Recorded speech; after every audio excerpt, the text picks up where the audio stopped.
નમસ્કાર મિત્રો, જોબ સરકારી યુટ્યુબ ચેનલમાં તમારું હાર્દિક સ્વાગત છે. તો મિત્રો, ફરી આપણે એક નવી ભરતી જાહેરાતની માહિતી આ વિડીયોમાં જોવાના છીએ. આ ભરતી છે ભાવનગર મહાનગરપાલિકામાં જુનિયર ક્લાર્ક કમ સિક્યુરિટી આસિસ્ટન્ટની ભરતી કરવા માટેની જાહેરાત પ્રસિદ્ધ કરવામાં આવી છે. આ ભરતી બાબતેની સંપૂર્ણ માહિતી આપણે આ વિડીયોમાં જોવાના છીએ. ભાવનગર મહાનગરપાલિકાના junior clerk junior security assistant સંવર્ગની ખાલી રહેલી જગ્યાઓ સીધી ભરતીથી ભરવા માટે ojas.gujarat.gov.in વેબસાઇટ પર તારીખ 10/5/2026 થી તારીખ 31/5/2026 દરમિયાન ફક્ત ઓનલાઈન અરજી ઉમેદવારોએ કન્ફર્મ કરવા જણાવવામાં આવે છે. મિત્રો, અહીં જગ્યાનું નામ આપવામાં આવ્યું છે તો junior clerk junior security assistant.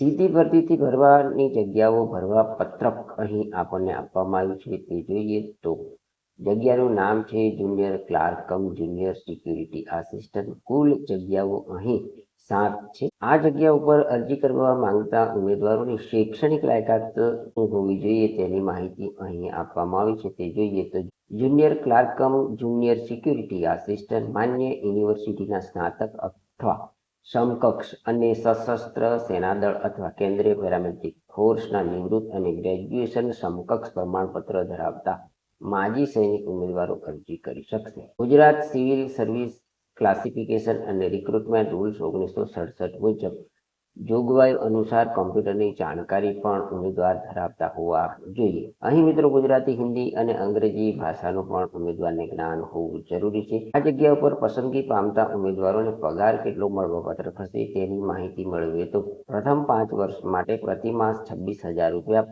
Fix પગાર મળશે. ત્યારબાદ 3 વર્ષની સેવાઓ સંતોષકારક જણાયેથી 7મા પગાર પંચ મુજબ પે મેટ્રિક લેવલ 2 સ્કેલ 19,900 થી 63,200 નિયમિત નિમણૂક મળવાનું પાત્ર રહેશે. આ જગ્યા ઉપર અરજી કરવા માંગતા ઉમેદવારોની વય મર્યાદા કેટલી હોવી જોઈએ તે જોઈએ તો અરજી કરવાની છેલ્લી તારીખના રોજ ઉંમર 35 વર્ષથી વધુ ન હોવી જોઈએ. અહીં મિત્રો વય મર્યાદાની અંદર છૂટછાટ અને કેટલી વય હોવી જોઈએ તે જોઈએ તો 18 વર્ષથી ઓછી ઉંમર નહીં અને 35 વર્ષથી વધુ ઉંમર ન હોવી જોઈએ. ભાવનગર મહાનગરપાલિકાના કર્મચારીઓને ઉંમરના બાદ લાગુ પડશે નહીં, પરંતુ અધિકતમ 45 વર્ષથી ઉંમર વધુ ન હોવી જોઈએ.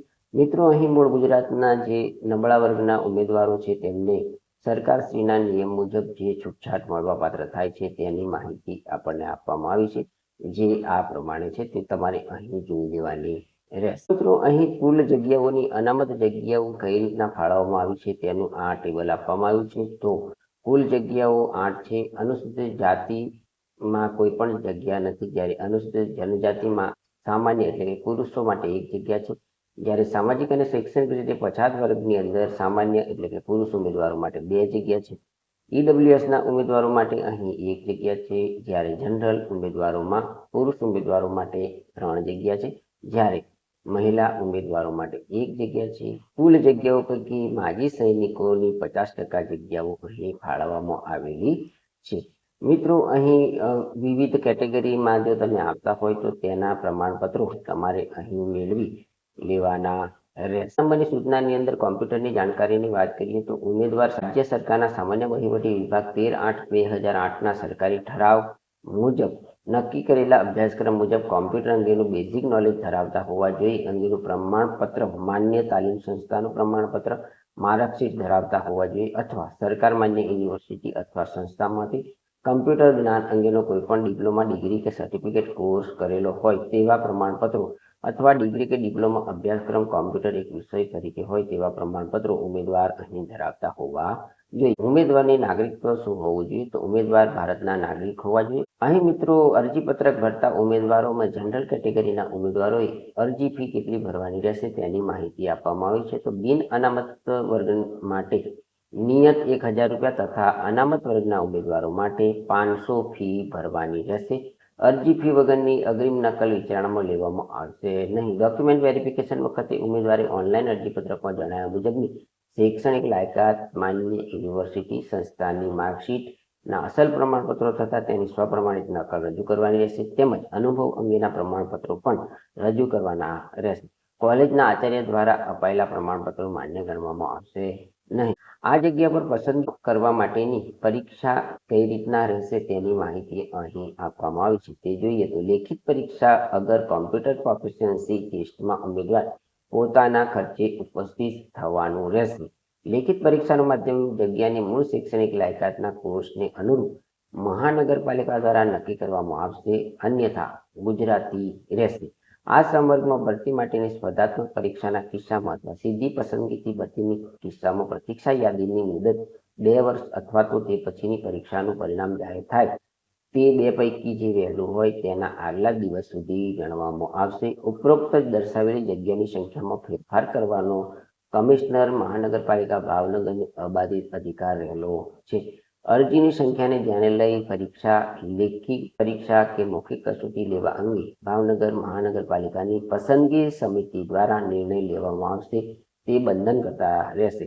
જાહેરાતની જોગવાઈનું અર્થઘટન અને આ ભરતી પ્રક્રિયા બાબતે કમિશનર મહાનગરપાલિકા ભાવનગર અને તમામને બંધનકર્તા રહેશે. હવે મિત્રો અહીં ઓનલાઈન અરજી કરવાની તથા અરજી ફી ભરવાની રીત તમને આપવામાં આવી છે. તો ઉમેદવારે 10/5/2026 થી તારીખ 31/5/2026 સુધીમાં ojas.gujarat.gov.in પર અરજીપત્ર ભરી શકશે. ઉમેદવાર અરજી કરવા માટે નીચે મુજબના 1 થી 16 સ્ટેપ અનુસરવાના રહેશે.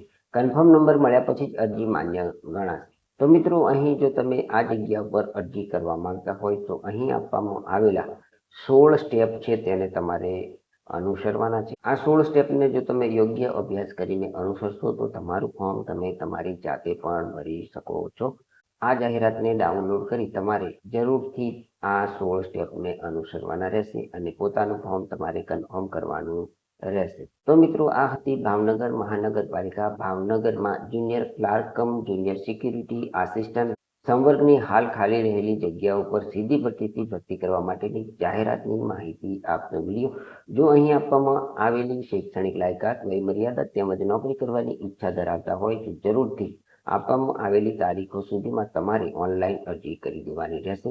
જો તમને આ જાહેરાતની માહિતી આપનો વિડીયો પસંદ આવ્યો હોય તો અમારી યુટ્યુબ ચેનલ જોબ સરકારીને જરૂરથી સબસ્ક્રાઇબ કરો, વિડીયોને લાઇક કરો અને તમારા મિત્રોને પણ આ વિડીયો શેર કરો. ધન્યવાદ, આભાર.